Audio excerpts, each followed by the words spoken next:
Right, let's talk about feedback. And today I'm going to introduce you to the Foolproof Feedback Formula. Why do you need a foolproof feedback formula? Well, because in theory, right, you will be getting feedback all of the time in your career. You'll be being told exactly what you're doing well, what you still have to improve on, what needs to change in order for you to get from where you are to the next level, to your progression goal. And so that you can use that feedback, right? Like you know exactly what you need to focus on and work on in order to succeed, in order to progress. That's in an ideal world. But you and I both know that showing up to work every day as a black lawyer, like you very rarely face the ideal world scenario, right? And what that means in this context, in the context of feedback, is there will be times when you are either not getting any feedback at all, when you are getting feedback, but it is like so far from what you expected or know how to implement that it doesn't feel useful.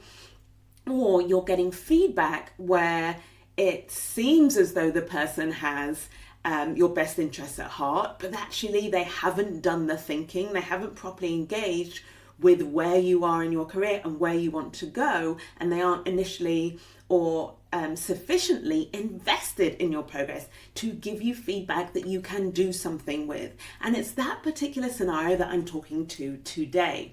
You know the scenario. It's where you show up to your annual review or even an informal midterm review, for example, or a conversation after a project or a piece of work, and you're looking for those golden nuggets, those things that you can do better, right, to improve. And what you're getting in return is, yes, you did a good job, everything's going fine, just keep doing what you're doing. Just carry on as you are. Now, to the person who isn't interested in progressing, who is just going through the motions, showing up, doing the day job and going home and doesn't have ownership of their career, doesn't have a progression goal, and is happy just kind of wandering through the wasteland. I shouldn't call it a wasteland, but like happy being blown left, right and center in their career without any real direction. For that person, being told, just keep going, just do what you're doing, there's nothing to change, I've got nothing to add, that might sound like great news, right?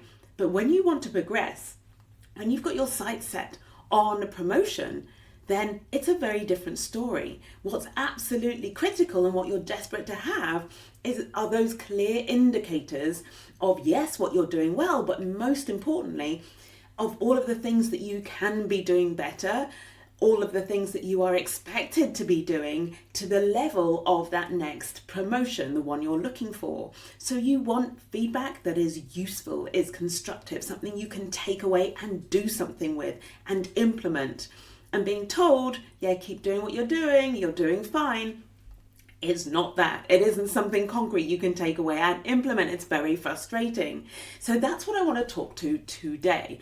The problem, of course, is you can't do anything with keep doing what you're already doing. And this is a frustration one of my clients has had in her career recently, and I've been coaching her on it inside Be The First. And I know for a fact that so many of you out there have encountered this scenario. So my goal in this episode, in this session, is to help you change it. What I want for you is the ability, you yourself, no matter who it is you're getting feedback from or not getting feedback from, as the case may be, for you to be able to have both formal and informal conversations that are productive and that always help you to move forward. That's the plan. So that you always get value, you always get what you came for. So in this episode, I'm going to offer you something I teach inside Be The First. It's called the Foolproof Feedback Formula. No, it's not. It's called the Foolproof Feedback Framework. I'm getting all my F's mixed up. The Foolproof Feedback Framework. And this is going to ensure you get value out of every feedback meeting that you ever have from here on out, right? From now on. So I talked about the problem. Let's get specific and give you the scenario for my client. She is a very senior level, she's counsel, and she wants to be promoted to partnership. And she was going into a meeting with the partner she works most closely with, wanting to ask this partner to be her sponsor. And she was very worried about this meeting and very anxious. and nervous that this particular partner would just keep on saying what she's been saying over and over and over again over the years, which is keep going, just keep doing what you're doing fine, yes, you're on track. Like, this was like such a source of frustration for my client, because my client has been making such tremendous progress, going forward in leaps and bounds, doing so well, ticking off so many boxes, and getting herself in such a strong position for partnership, but really needing some much more specific and immediate and direct feedback about what else she can be doing. Wanting feedback about exactly how close is she to being on that partnership track, what else is required from her. Like, she really needed something concrete to be able to get her through those final steps, if you like, to promotion. So here's what I shared with her and how I coached her, and I want you to be able to take this away and use it for yourself, both so that you have a sense of your own sense of ownership, right, over these conversations that you have in which you're seeking feedback, like, so you can start to get more ownership of them, but also, most importantly, so you can see when you join Be the First, you get a real flavor for how well I meet you where you are, how well the tools I've created inside the program and I teach and coach you on are designed, how well and effectively designed they are to get you a result, to move you forward, to progress you in your career, no matter what your circumstances. I really want to emphasize this, because it's one thing to have a blueprint for how you're supposed to progress. So, for example, last week I did a career progression. It was like a career ownership workshop for one of my law firm clients, and it was fantastic. There was great engagement. We really got into the nitty-gritty of what it means to have ownership of your career. And it was so interesting, because this workshop that I delivered was preceded by a panel discussion, and there were 4 incredible people on the panel, senior female leaders on the panel, offering their advice, their wisdom, sharing their experiences, their highs, their lows, their successes, their fails, the decisions they'd made along the way that led them to the success that they have right now. And it was brilliant. There were so many gems, so much wisdom.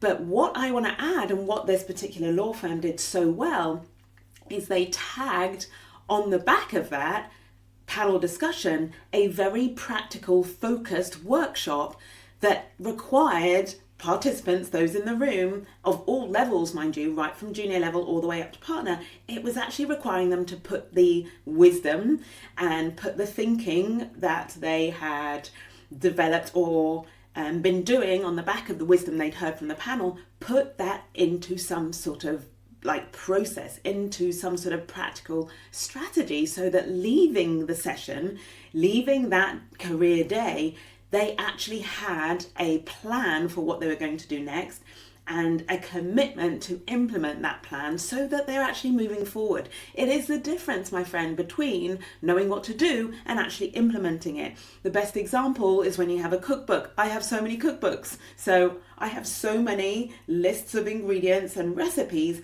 for how to do something. It doesn't mean I'm doing it every day. And it's exactly the same for you. And why Be the First?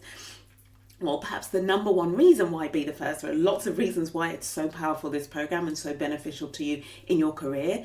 But actually the key reason is it will get you doing all of those tasks. It will get you building all of those essential skills that you need to build, you need to do in order to progress. It's the implementation, and that's what you get inside this program. And so this Foolproof Feedback Framework is such a beautiful example of how I help you with that implementation, which is when you're there and you go out to get feedback, which might be part of the kind of recipe, right, for progressing your career. It's a recipe I give you that includes getting feedback and implementing it.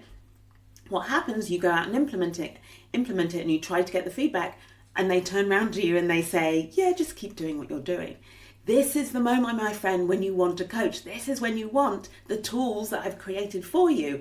And this tool being in particular, this Foolproof Feedback Framework. That is so hard to say, by the way. Mental note to myself when I'm naming the tools that I've created for you inside this program. I'm going to say them out loud to make sure they're not too tricky to say on the podcast.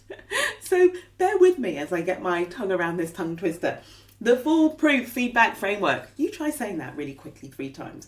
All right, so let's talk about why you need this. What is it that it does? How do you know it's going to work? And the thing I want you to have in your head, the number one solution to a scenario where you're not getting any useful feedback, you're getting this vanilla feedback, it has no flavor to it, there's nothing you can really wrap your hands around and go and implement. I don't know why it's called vanilla to describe something really plain. I actually really like vanilla ice cream, by the way. So I'm not dissing anything that is actually vanilla. I'm just using it to reference to the fact that your feedback might just have no flavour to it at all. Don't know where my brain's going today. It's started thinking about ice cream because I mentioned the word vanilla. All right, let's get back on topic, my friend.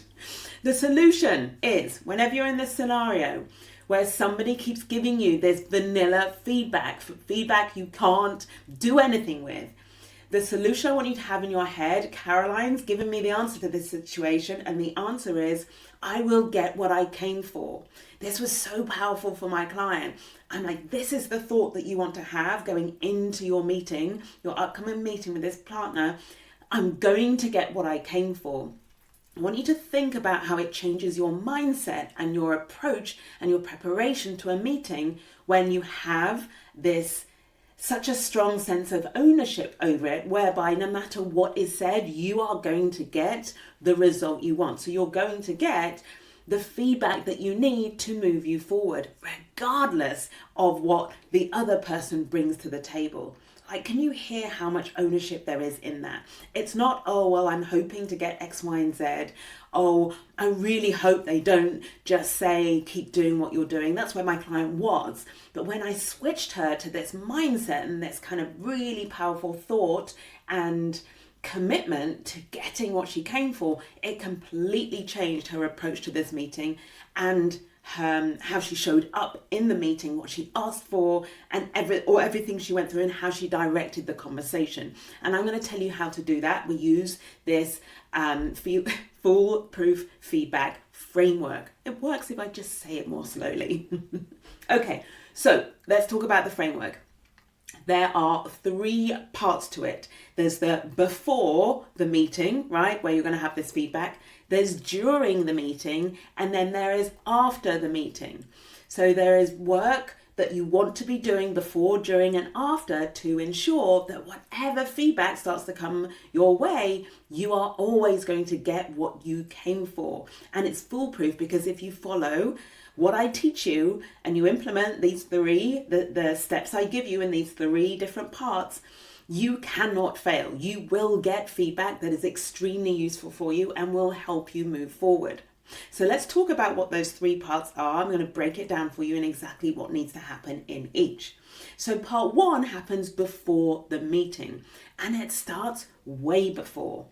The number one thing you need in order to receive feedback, particularly from the person you work most closely with, the number one thing you need at this stage, so before the meeting, the actual official review or unofficial review or conversation that you have set up to have with this particular person, what is essential that you have and you have built up is trust, okay?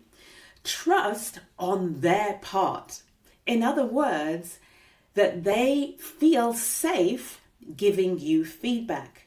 Now, you did hear that right. I know you normally hear the idea of creating safety, of people feeling safe, like from your perspective, right? Do you feel safe? Is it safe for you to share? Is it safe for you to be vulnerable? Is it safe for you to speak up? I am talking the other way around right now. What we want, what we need in order for you to be getting the best quality feedback from those who work with you and who are in a position of authority to give you the feedback that is going to like map out your fastest route to a promotion. Trust has to be there. They have to feel safe to give you feedback.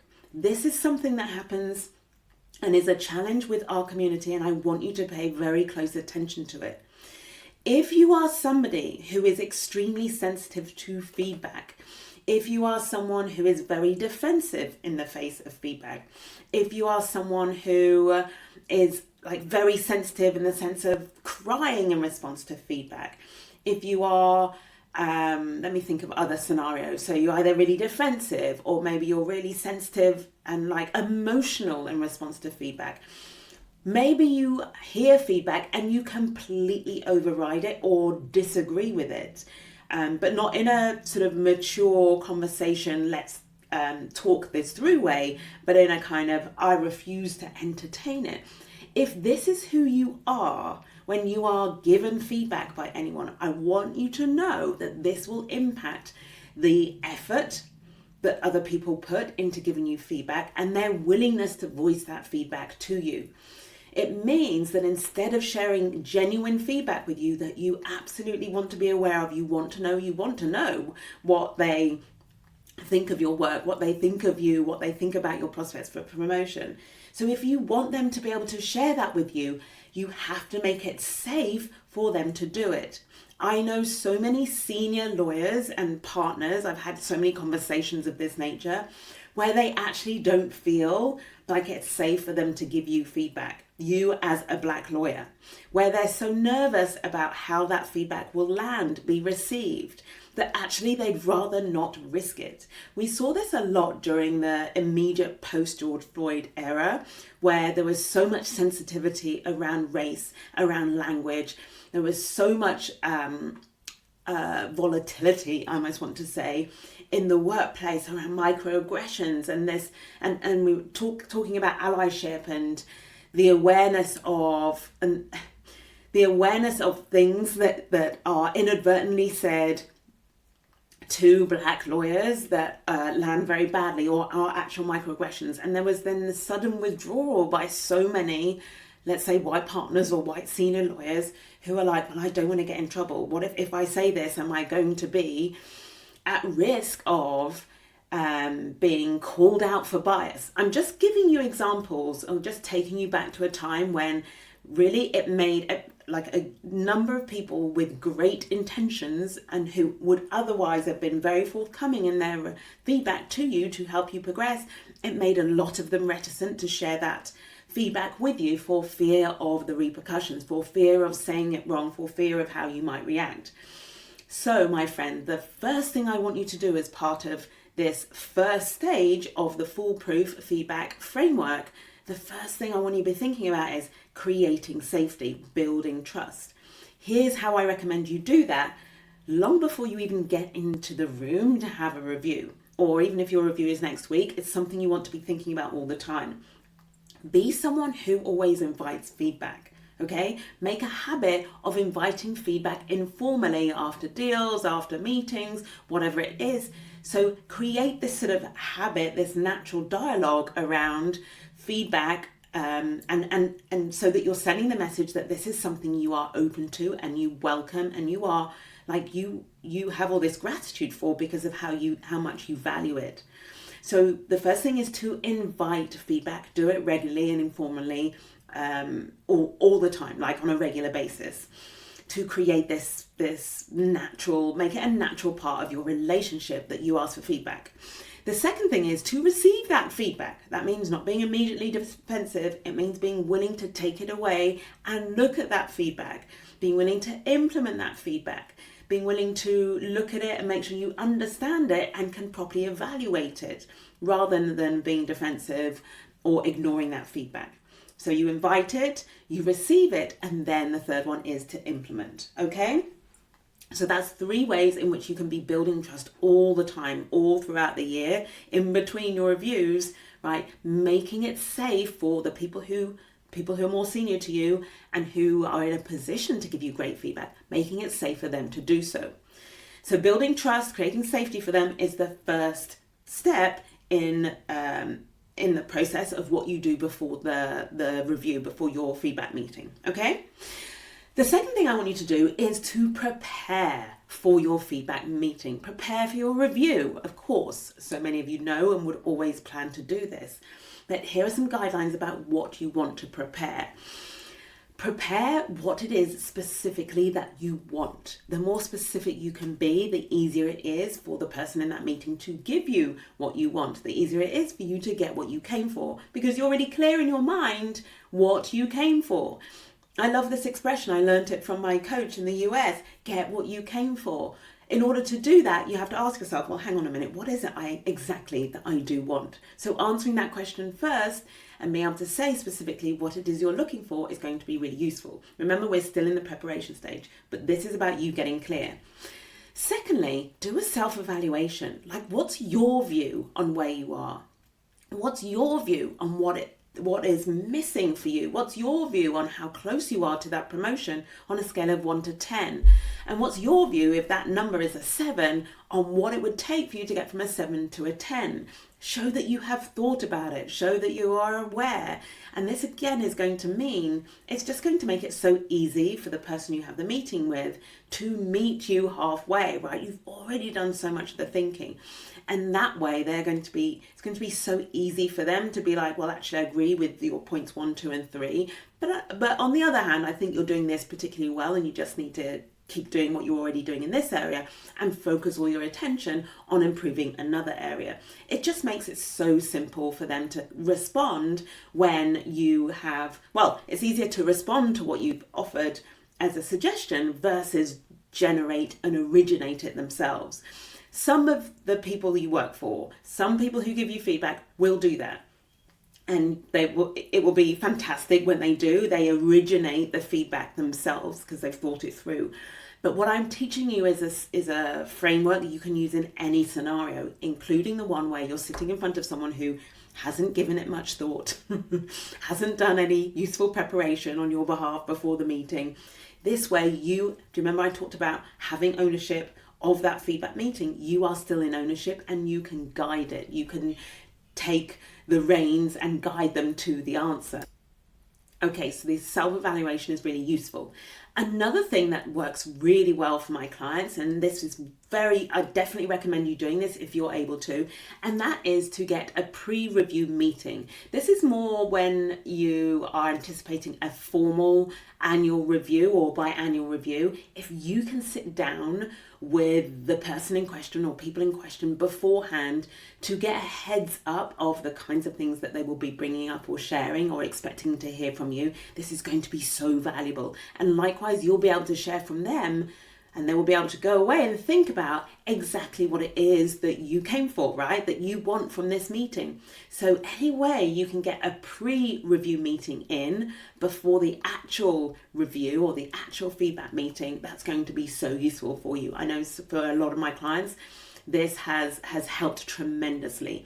It helps them to not be hijacked on the actual, is hijacked the word? It's not the word, ambushed rather, on the actual review itself, the formal review. There are no surprises, and they can then prepare, of course, their arguments or their evidence or their position beforehand. They've got time to prepare, so go into the meeting. It's much fairer, it's much more effective.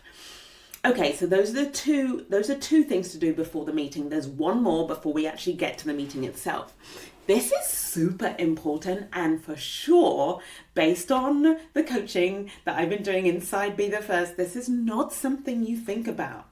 Again, being inside the program, this is the kind of value you have, which it's so easy to go, honestly, your whole career without knowing how important this is and what an impact this can have on your ability to get what you came for, to have ownership over a meeting, for example, and make sure that no matter what, you are getting value. Are you ready? Clean up your thinking. This is the third thing I want you to do before the meeting even starts. Clean up your thinking. What do I mean by that? What I mean is you right now are carrying around a lot of thoughts, some of them positive, some of them for sure negative, some of them everything else in between. You're carrying a lot of thoughts in your brain about you and where you think you are in your career and your confidence level. about getting that promotion, your confidence level about how well you're showing up, what you're good at, what you're not good at. So thoughts about you. You also are carrying around a lot of thoughts about the person you're about to sit in that meeting with. So your boss or the partner you work most closely with or whoever it might be. You have a lot of thoughts about them. You know how you know that? If you're not sure that that's true, pause this video or this podcast, think about the person in question, and then take a piece of paper and just write down every thought that comes in your head. You have a lot of thoughts about the person or people you work for. Some of them will be positive. Some of them will be negative. For some of you, they'll all be positive. For others of you, they'll all be negative. The point is you have a lot of thoughts, and those thoughts will act as a filter. They will create interference in the meeting itself, such that it will impact your ability to receive the feedback that they give, right? However forthcoming that is. It will impact your ability to request that feedback, to find out more about that feedback, to receive that feedback and take it on board. Your thoughts about yourself, your thoughts about the person who you are asking feedback from. Let me give you an example. I'm thinking back to a client from earlier on this year, and the partner she works very closely for, I'm going to say honestly that my particular client had all very, very negative thoughts about this partner. He doesn't support me. He's a control freak. He wants all the clients for himself. He takes all the credit for my work. Like, there's so many negative. He's a bully. Right. Now, if you go into a feedback meeting and you're bringing all of those thoughts with you, can you see how much interference? Think white noise. Think when you're listening to the radio and there's that sort of crackling sound that happens and you can't quite hear what is being broadcast properly. That's what happens when you're going into a feedback meeting and you're carrying all of these thoughts with you and you haven't cleaned them up. I love the expression cleaning them up. I want you to just visualize, for example, walking into a room and there just being clutter and mess everywhere, and how you can't see the value that's in the room. You can't see what you're looking for. You can't find what you came for if there's just clutter everywhere. And that's how it is with our thoughts. So if you're going into a meeting carrying all of this clutter, all of these thoughts about the person you're meeting with and the feedback, the person whose feedback you're seeking, if you're also bringing with you all of the thoughts about yourself, your own fears, your own insecurities, your own doubts, your own sense of how confident you are in your ability to progress, your own fears about how seriously you're being taken, your own fears and sensitivity about where you are in your career and whether you should be further along, all of that stuff, my friend, it acts as clutter and it is going to interfere with your ability to receive feedback. And then the third bit of cleaning to clean up is really around your it could be around your firm, but I'm thinking more about your likelihood, your perceived likelihood of success in going for this promotion. You could include that in your thoughts about you, but actually this is slightly separate. You could feel really confident about yourself, but actually not feel confident about the market, not feel confident about the existing partnership, not feel confident about the process. Have your doubts, right, about your peers and how likely they are to be promoted. So all of these thoughts we want to clean up before you go into the meeting. And this is exactly what I help you do inside Be the First. We clean up thoughts. Okay, we get them out of our brains, we look at them and we tidy them up. We let go of the ones that are, so many of them are based on just assumptions and it's amazing when I start picking away at the assumptions that you have, and I'm thinking about so many clients recently, how little there is left of any substance at all. In one case, one of my clients, once we looked at all of her thoughts that she was going to be taken into this review, we realized that actually none of those thoughts belonged there. They were all just made up in her own head. And yet she would have gone into that meeting with this set of beliefs and thoughts about her boss, about herself, that would have completely discolored the feedback that she would have received, and certainly would have taken her out of ownership in a scenario where the person in front of her gave her quite this vanilla response of just keep doing what you're doing. She probably would have just accepted that. In fact, that's what she's done in the past before we've done this work together of cleaning up her thoughts before going into a meeting. she would have just accepted it and gone away and felt really frustrated again about not having any quality feedback she could wrap her arms around and really get to work implementing. Okay, so we clean up all of that. Now I've covered a lot already, so I'm just going to wrap up that first part of this foolproof feedback framework. We can call it a formula if you want. It's more of a framework. Let me recap that first part. We're still on part 1, remember. So what you're doing in this first part is you're building trust, creating that safety, remember, for them to give you feedback. You are preparing for your review, and you are going to clean up your thinking ahead of the review. Okay, next thing, during the meeting or during the review, here's what you're going to do to get what you came for. Number 1, you're going to listen for the answer that they give you. Listen for the answer. Now, what does that mean? It means whatever they say, you're listening for how it's useful. You're listening for how it's helpful. You're listening for the value in the answer. One of the techniques or tools I give you inside Be the First is the ability, or it's kind of a tool and a skill. It's a skill you develop to mine the gold. That means to be able to extract value from any situation, and that includes from any conversation. And I want to offer that you use this skill in these meetings. So whatever is said, you want to be asking yourself, how is this helpful? How is this useful? How does this give me what I came for? Okay, so listen for the answer. It's actually more listen for the answer that you're looking for rather than listen for the answer they give you. But you want to just be highly attuned to the fact that it may not come to you in the way that you expected it, but there's going to be gold, there's going to be value in what they tell you anyway. So be open and listen broadly and deeply. Next, I want you to give them something specific, right? You want to be specific. Sorry, no, this is a different one. I'm going to come to that in a minute. I read my notes wrong. The second thing I want you to do is get them to be more specific. So whatever it is they're offering to you, when they say, for example, just keep doing what you've always done. Yeah, it's fine. Just keep going. I want you to ask them for examples. Can I have an example of something in particular that you want me to keep doing? It's going to force their hand a bit. It's going to stop this lazy thinking that wants them to give you a really generic vanilla comment. Yeah. Can you tell me specifically what it is that I'm doing right now that is working so well and you want me to keep doing, right? Or some version of that. Or of the things that I'm doing well, what is it that stands out most for you for me to focus my energy on? Yeah, so really see if you can entice them into being more specific in the general feedback that they've given you to try and pin them down a little bit, try and extract more. Okay, the third thing I want to recommend is that you offer your evaluation. Remember, in part 1 of this 3-part framework, I've got the word right this time, in part 1, we talked about you doing a self-evaluation as part of your preparation for the meeting. I highly recommend that. Like, what are you doing well? What are you struggling with? What are you working on getting better at? Those sort of questions to ask yourself in that evaluation stage. So that when you're in the meeting, you can propose your theory about what it is you could be working on, what it is that you might be your weaker area and where you want to focus your energy, and what it is that might be missing and is the reason why you would say you see yourself as being about 7 out of 10 and what you think it would take to get to a 10.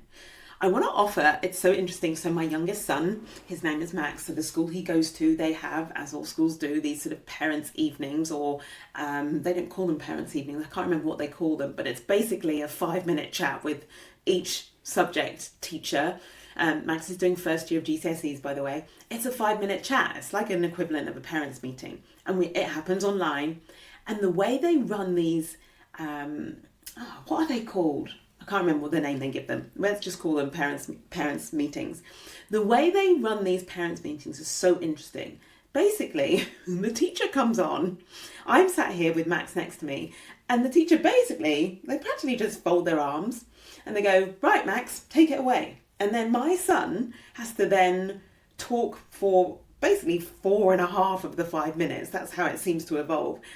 He talks for at least 4 minutes of it, where he gives his evaluation of what he thinks he's doing well, what he's struggling with and needs to get better at. He basically leads the parents' meeting himself.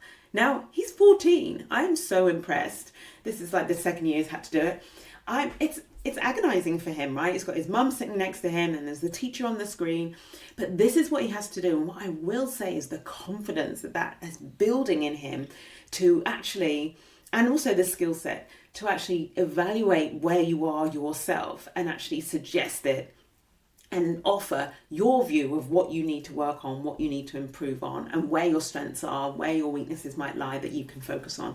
I think it's such a great skill. I feel a bit sorry for my son Max, but he does it extremely well now. This is his second year doing it. And I think what a great skill to introduce at such a young age. And I want to offer that this skill, the ability to evaluate yourself, is one you absolutely want to have and take with you into the workplace. Because here's the other thing. In that worst case scenario where you don't get any feedback at all from anybody because they keep postponing you, because something always comes up, or because you happen to have a notoriously unhelpful boss who is unwilling to dedicate the time to you.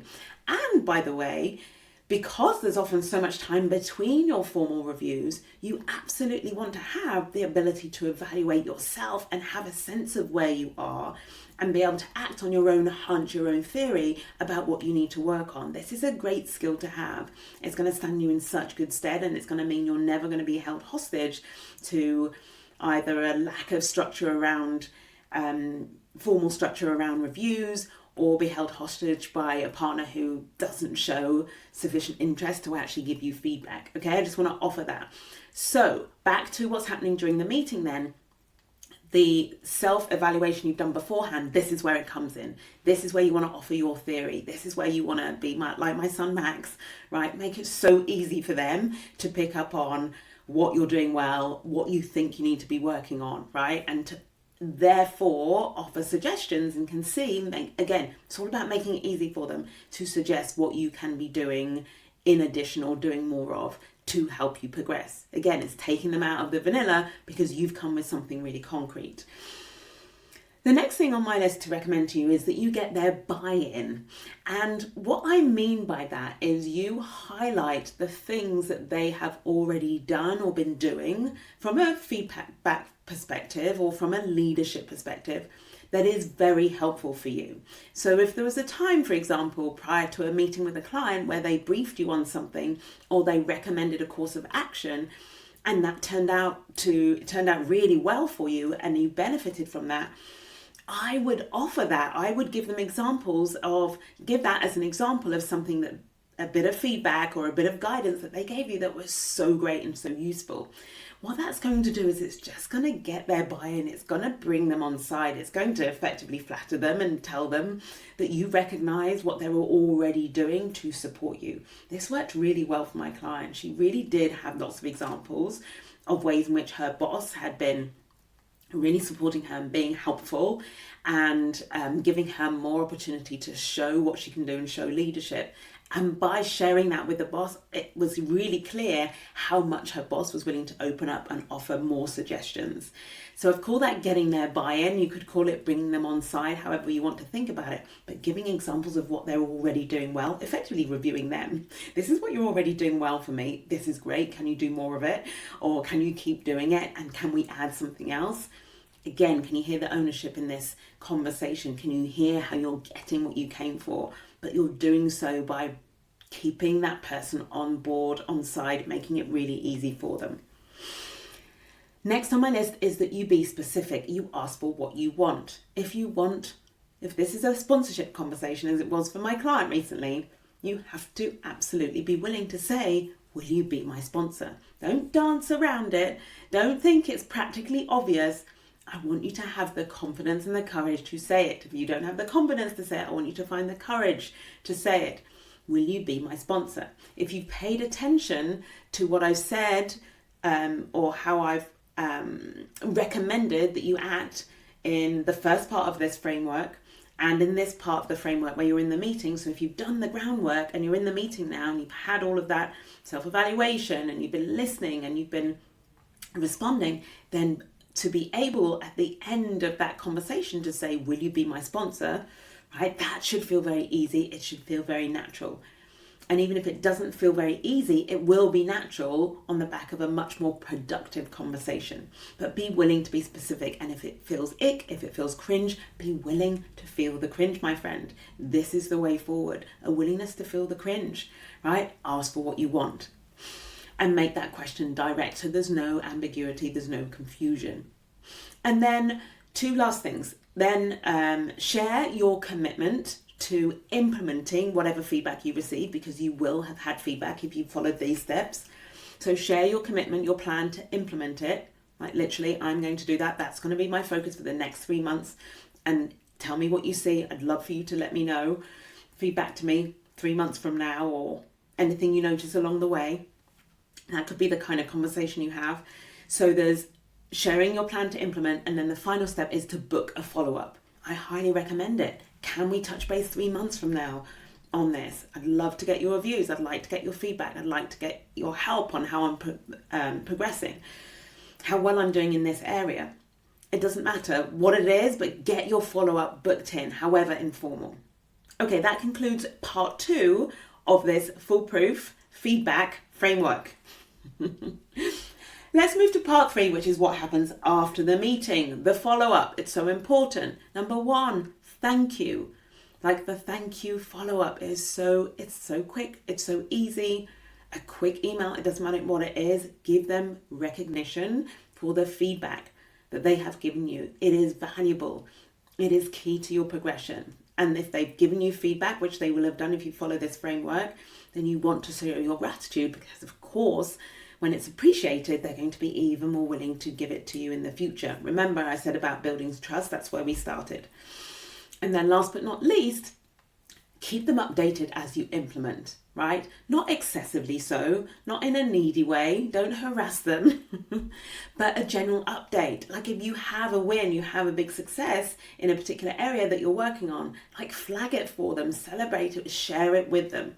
Keep them updated so that they stay invested in your progress. As long as they're invested in your progress, they're always going to be willing to give you that feedback, give you that value.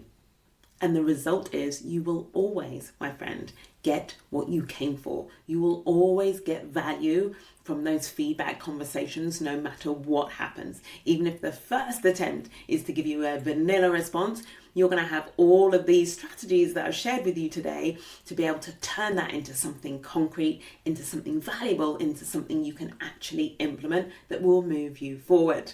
All right. I hope you found that really useful. Let me know if you have any comments then, or have any experience of implementing it and you can feedback the results, then please let me know. I always love to hear how you're implementing what I teach. But most importantly, if you are a mid to senior level black lawyer and you want to progress in the next 6 to 12 months, getting feedback that's valuable that you can use to move you forward is absolutely essential. It's critical. You need to get the feedback and you need to absolutely implement it. And that's exactly what I help you do inside Be the First, the progression program for you, mid to senior level, for you if you want to progress. Now, the next enrollment, I'm enrolling for the January 2026 class. So starting the program in 2026 in January. So new year, new start, time to really take ownership of your career. Enrollment for that program opens in December, right? On the 10th of December, doors open. They'll be open for a week, so I want you to be ready. Here's how I recommend you be ready. Number 1, you can book a strategy call with me, right? So if you just click the link in either the comments below, or if you are in social media and you're following me there, click the link in my profile and it will take you through to the options. You can book a strategy call with me. If you're not sure if Be the First is for you and you've got questions for me, right? And this is for mid to senior level lawyers, remember, who want to progress to the next level. So book your strategy call. Another thing you can do, absolutely, is go on over to the Be the First kind of offer page. So you'll see that's where you'll learn about the program, exactly what is in it, and the topics we cover and the tools I teach you. So you can go and investigate that. And you'll also be able to access that via the link in the show notes or in my profile if you are following me on social media. All right, that's it from me for now. Any questions, please don't hesitate. It is always a pleasure.